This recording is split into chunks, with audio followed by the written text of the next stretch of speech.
Une jeune fille découvrit par hasard un étrange bébé animal. Son corps était entièrement rose, semblable à une friandise en gélatine à la fraise, si bien qu'il était impossible de deviner son espèce.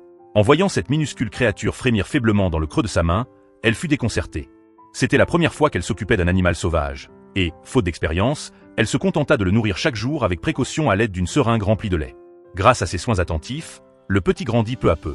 Son corps prit la taille d'un gros rongeur, recouvert d'un duvet blanc et soyeux, tandis que ses traits se dessinaient enfin. C'est alors qu'elle comprit, il s'agissait d'un bébé phalangé volant.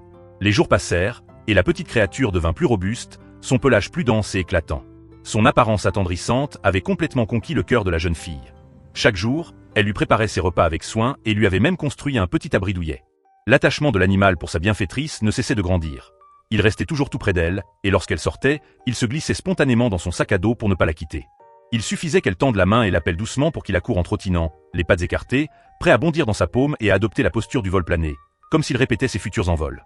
Un jour, prise d'une idée, la jeune fille le plaça devant un ventilateur pour lui faire ressentir la poussée du vent. Le petit sembla adorer cette expérience, et quelques jours plus tard, il se laissa glisser avec agilité du plafond, atterrissant parfaitement dans la main de la jeune fille. Ce moment de réussite la remplit de joie et de fierté. Par la suite, elle l'emmena souvent dehors pour s'exercer à voler dans un environnement naturel, l'aidant à s'adapter au vaste monde qui l'attendait. Ce geste spontané, au départ simple acte de compassion, avait finalement transformé la destinée de cette petite vie, et offert à la jeune fille une présence douce et fidèle qui illumina son quotidien.